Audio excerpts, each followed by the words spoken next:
Hey guys, Dabu7. The NYPD will be conducting a drill this summer on the subways of New York City. And they will be releasing harmless gases into the subway for an extensive test on how the material spreads throughout the system. Now, they've done these tests before. That's no big surprise. They'll use the results to strengthen their tactics for responding to hazards ranging from possible chemical spills in tunnels to potential terrorist attacks. And with that said, they've done these tests in other cities before. I believe they've done them in Boston.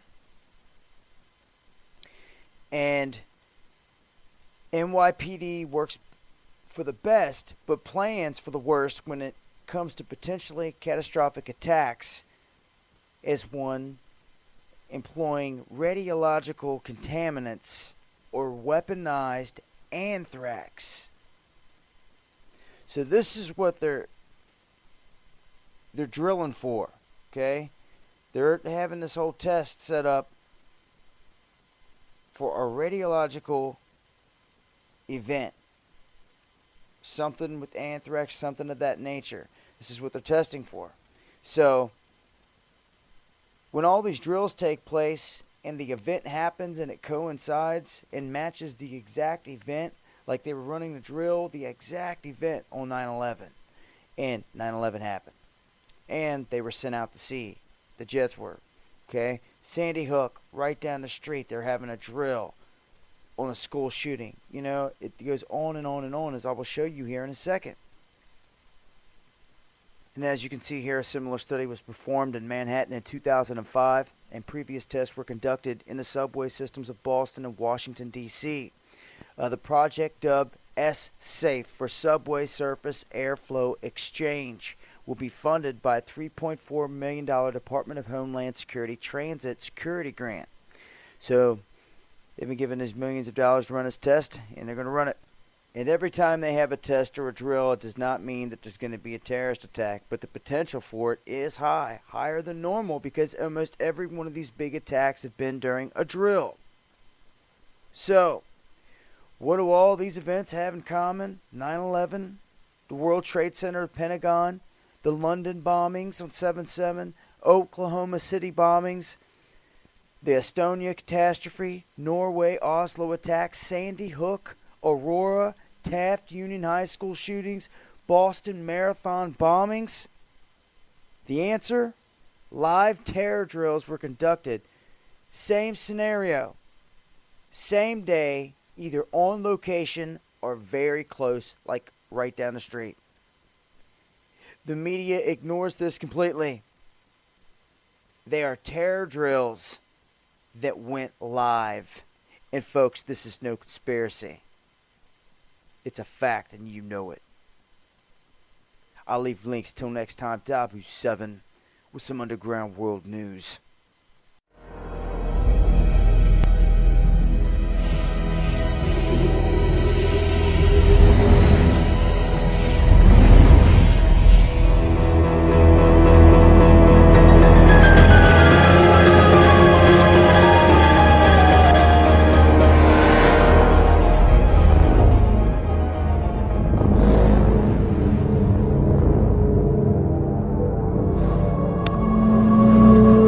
February 1956. In the heart of New York, Operation Big City was underway. A Ford Mercury, specially adapted with a hidden exhaust pipe, pumped out bacteria onto the streets of Manhattan.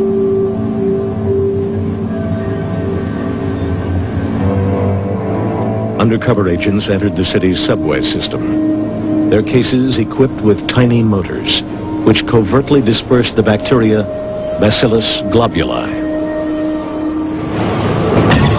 Light bulbs filled with bacteria were dropped in front of trains and down ventilation shafts to test how far the bacteria would spread through the subway system.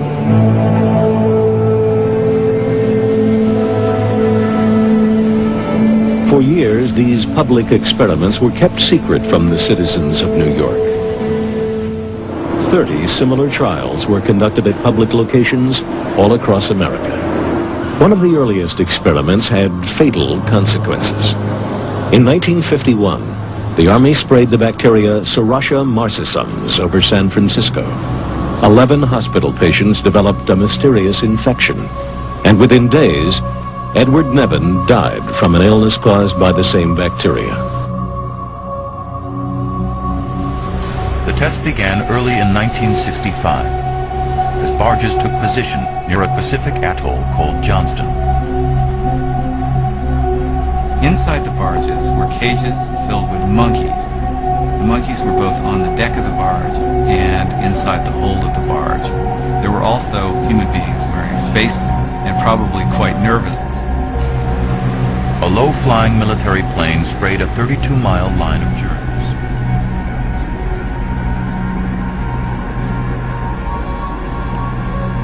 Germs that cause a lethal disease, tularemia, or rapid fever. Drifting over a vast swath of ocean, the microbes remained infectious for 60 miles. The barges were towed back to the island, and in the next days, the monkeys became ill. Ultimately, about half of the monkeys became sick, and of them, most of them died.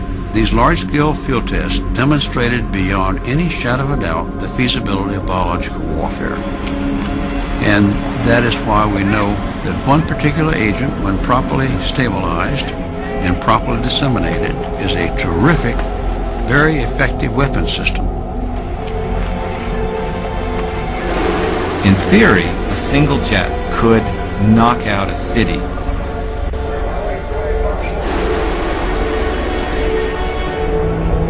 It could perhaps infect as many as half the people in Los Angeles.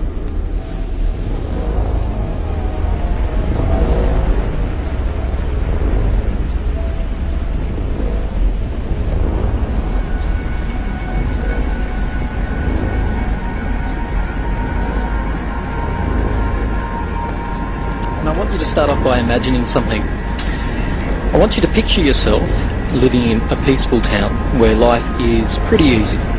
You have beaches, you have parks, a river, and children have plenty of space to run free.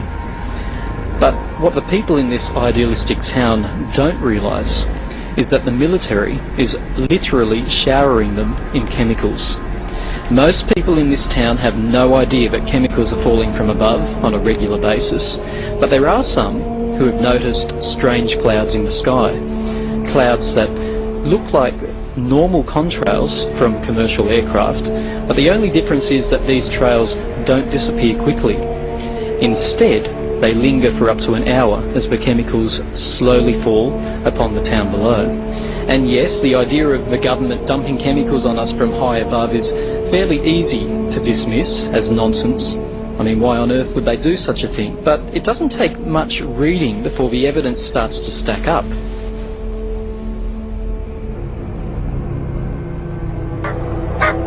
It looked like hail laying on top of the wood box and everywhere else. So I just went over and I touched it, and it wasn't hail, it was a gelatinous-like material. The substance, it was very mushy. It's almost like if you had Jell-O in your hand, and you know, you could pretty much squish it through your fingers. I got sick, my wife got sick, my daughter, everybody that lived here got sick. Everybody in the whole town came down with like a flu, only it was a really hard flu. It didn't last like 7 days, it lasted like 7 weeks to 2 or 3 months. Whatever the substance was, it made me violently sick. My mom had been vomiting.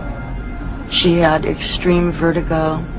She complained that she had difficulty with her vision. Her vision was blurring.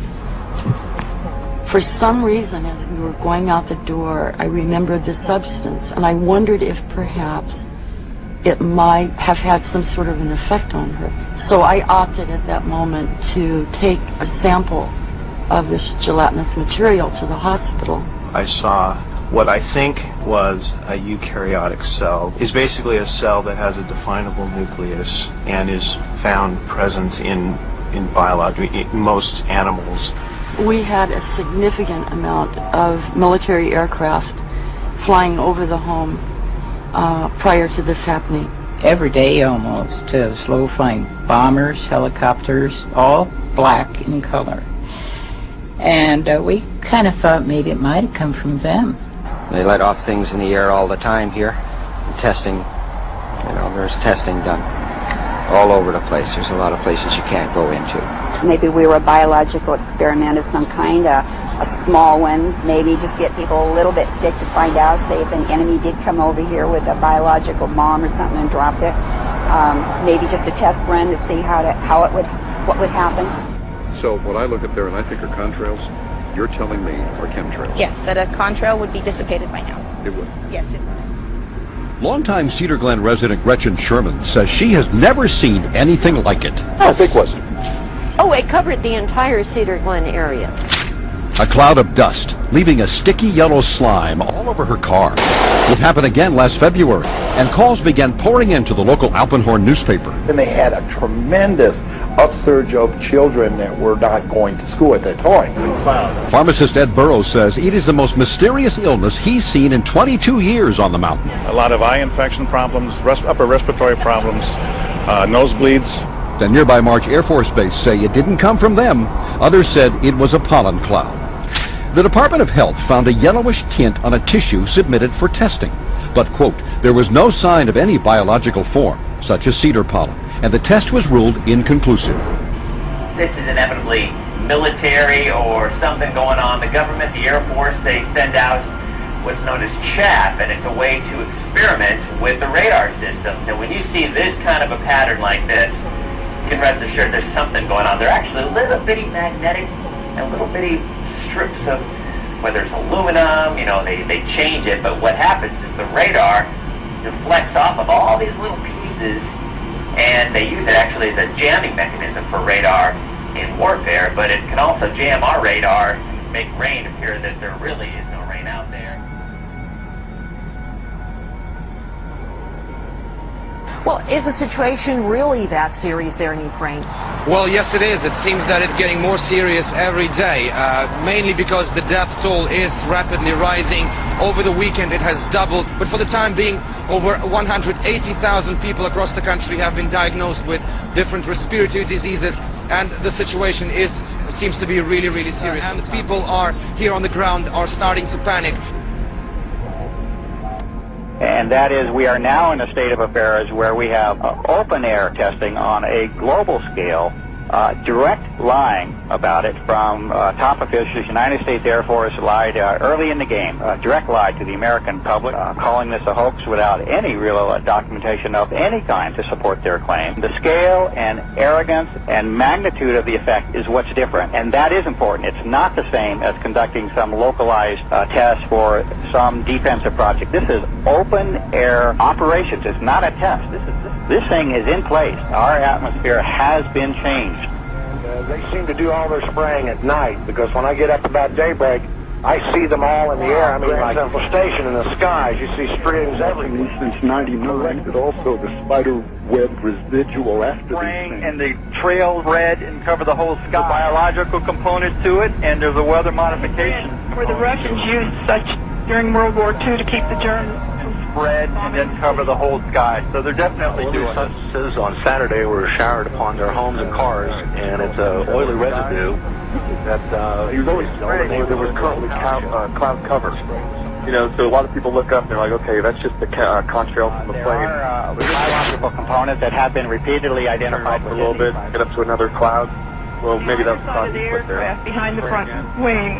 It's not a matter of some little test pilot. You are breathing an altered atmosphere now. We all are.